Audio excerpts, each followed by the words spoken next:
Agora falar sobre um assunto que é muito tenso, muito problemático, que são os golpes. Cada dia, né, surge um golpe novo e aí a gente fica como? Sem entender o que fazer. Muitas pessoas já passaram, né, por golpes sérios, golpes virtuais. Tem estudantes que enfrentaram golpes do Enem e outros tantos golpes. Então, para te ajudar, para te alertar hoje, nós trouxemos uma pessoa muito especial que vai tirar todas as nossas dúvidas, que é o advogado Luiz Augusto Durso. Seja bem-vindo. É um prazer sempre recebê-lo, viu? Prazer é meu, obrigado. E falar sobre esse assunto, eu sei que infelizmente é sua especialidade, né? Não gostaríamos, mas precisamos falar para que a gente não caia em nenhum golpe. Mas tem o lado bom que a gente pode aproveitar essas oportunidades para a gente trabalhar na prevenção. E aí fica sempre um tema leve e gostoso. Exatamente. Recentemente, acho que foi no início da semana, nós tivemos um golpe que veio à tona, que é um golpe relacionado ao Pix. Eu queria que você explicasse isso, porque tem assustado muitas pessoas.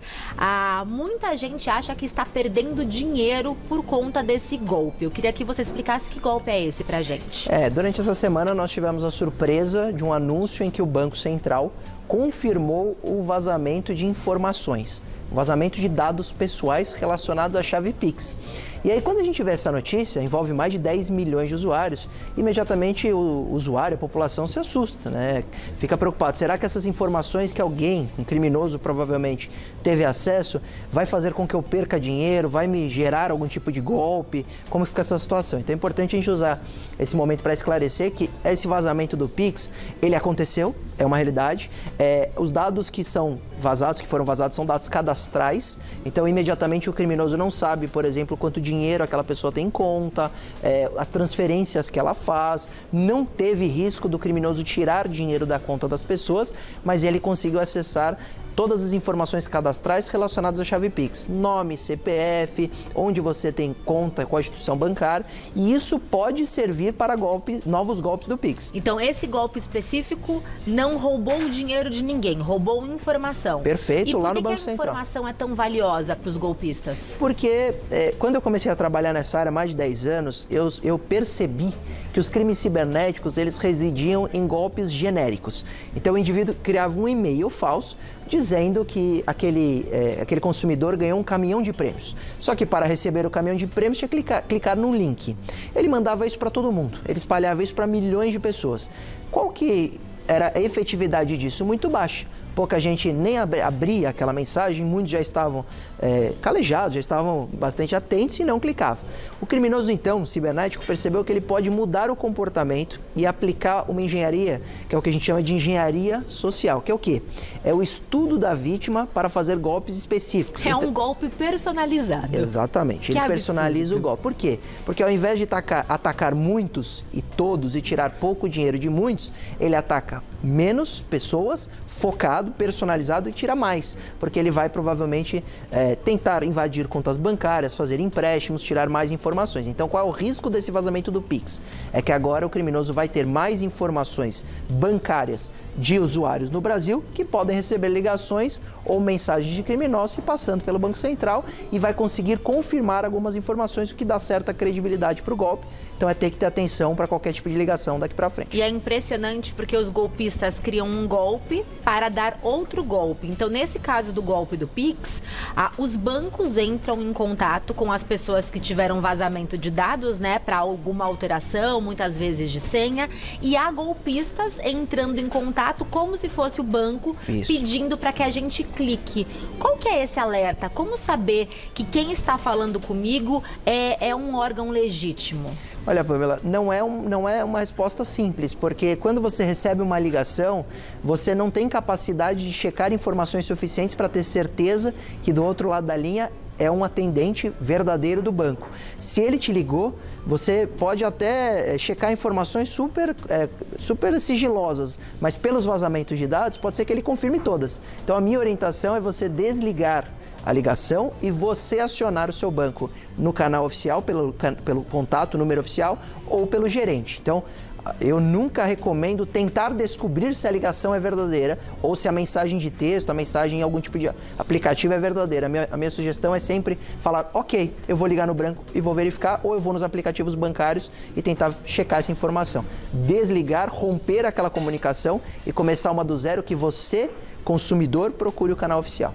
E em relação a sites, porque vimos também o golpe do Enem, as pessoas querendo informações antecipadas, né? E aí muitas pessoas clicaram em sites que não eram legítimos, pagaram taxas, foi um grande transtorno. Isso. Como eu sei que eu estou em um site que é oficial? O golpe do Enem foi um golpe que foi muito triste, porque ele afeta financeiramente aquele estudante, mas mais ainda, ele afeta um sonho. Porque aquele estudante, quando ele faz a inscrição no site falso, ele fica tranquilo até a data da prova. E quando ele chega no dia da prova, ele sabe que ele não tem inscrição, porque ele pagou no site falso. Então ele não foi inscrito, ele perde a prova. E isso tem um prejuízo muito grande para o estudante, porque ele se prepara para esse momento. Então foi um prejuízo, um dano não só financeiro, mas um dano moral para esses estudantes. E é interessante a gente analisar esse caso, primeiro pela quantidade, também são muitas vítimas, segundo, que são jovens, né? Sempre tem aquela teoria de que quem cai em golpe cibernético tem mais idade. Não, aqui a gente está falando de adolescente ou que entende, né, 17, 18 anos, que nasceram altamente conectados e estão caindo em sites falsos. Não tem idade para ser vítima de crime cibernético. E qual era a estratégia do criminoso? Simular um site como se fosse o do Enem verdadeiro, só que quando ele simula um site e hospeda isso na internet, as pessoas não vão achar aleatoriamente esse site. Então, o que ele faz? Patrocina esse site em redes sociais e plataformas de busca.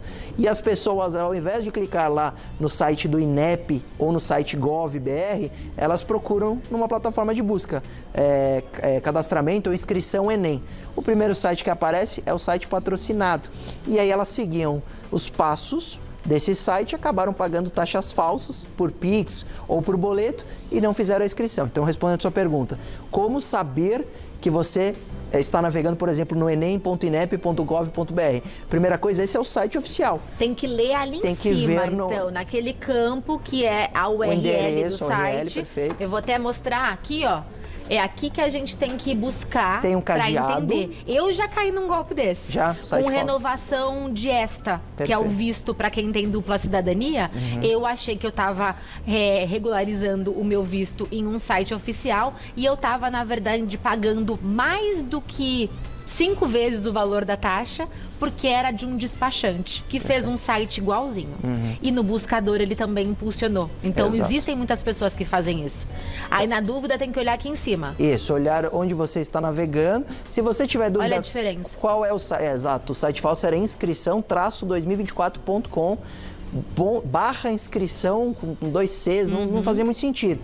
Então, primeira coisa, a URL, né, o endereço. Segunda coisa, você pode usar canais oficiais que você se afaste de links patrocinados. Então, por exemplo, provavelmente naquela plataforma de busca, depois da primeira sessão de patrocinados, tinha os sites orgânicos, que são aqueles sites que aparecem por ranqueamento no próprio site de busca. O site oficial provavelmente estará em primeiro lugar da resposta. Ah, Durso, mas isso é difícil? Procure então o Gov.br e lá provavelmente todos os serviços do governo estarão centralizados. Seja do Enem, do INEP, seja pelo aplicativo do Gov.br no seu celular. Então, os canais oficiais nos aplicativos oficiais também ajudam muito. Essa dica sua é muito valiosa. Na dúvida, desligue, ligue. Na dúvida, me interessei por isso. Não vá pelo caminho mais fácil. Exato. Então, tenho que fazer a inscrição, não clique. Vá pelo buscador, que aí você vai driblando, né, os golpistas. Isso vale para e-mail também?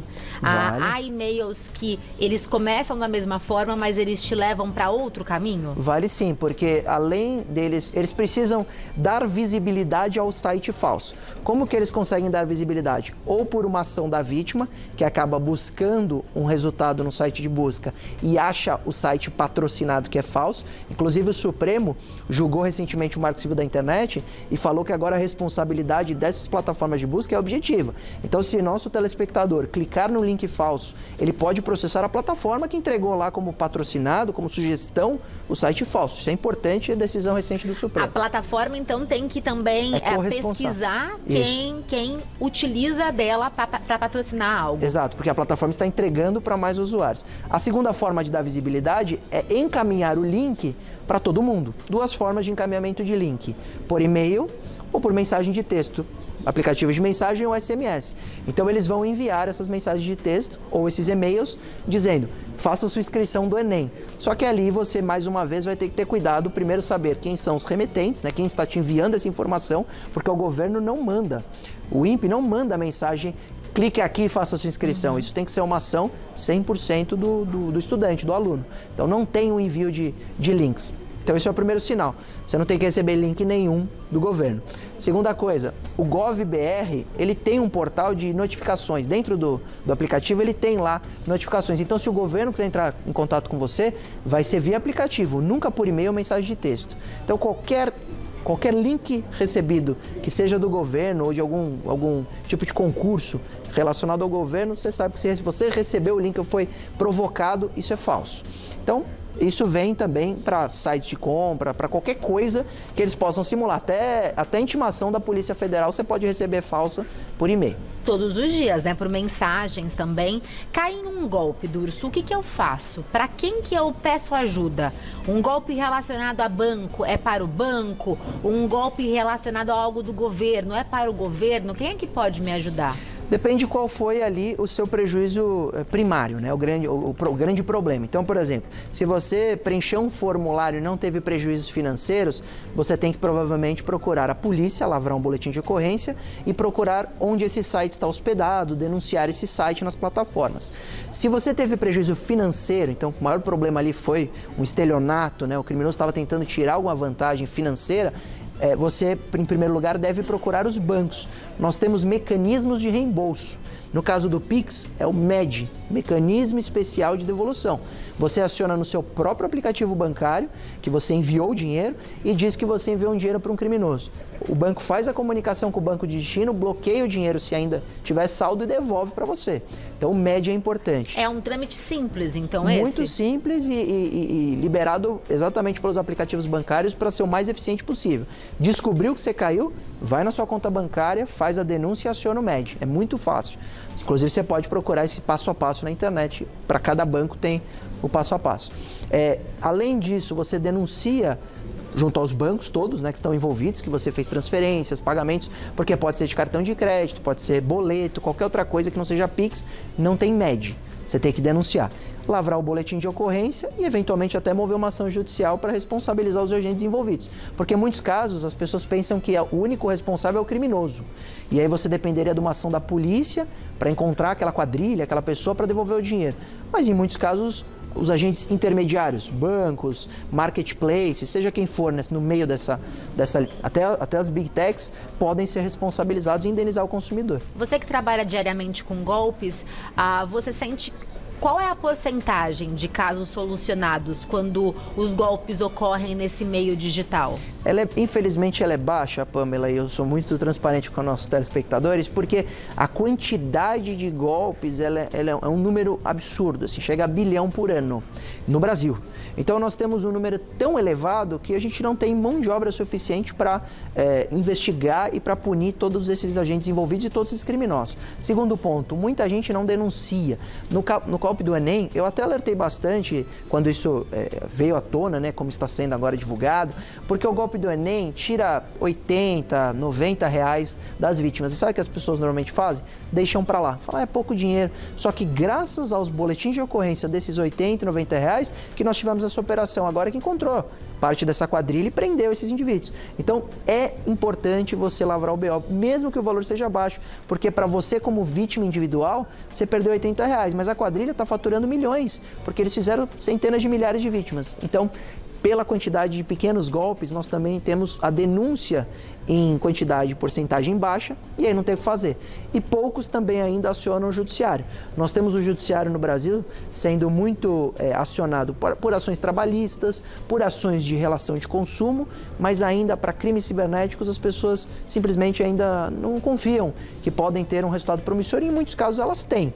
Em outros não vale de fato a pena mover ação judicial. Isso vai depender de uma análise do caso concreto. E tem algum outro golpe que anda circulando na internet? Eu sei que isso é algo que a cada semana há alguma novidade. Tem algum alerta focado para essa semana? Eu diria que todos os golpes relacionados a fraudes financeiras, mas eu tenho visto bastante uma demanda assim, de cliente ligando no escritório por falsos investimentos.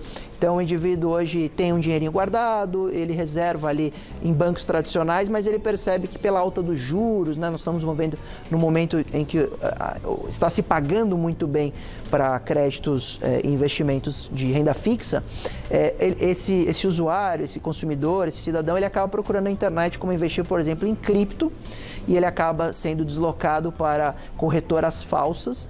E o problema de investir em corretoras falsas é que o golpe ele vai durar muito tempo e gerar um prejuízo elevado.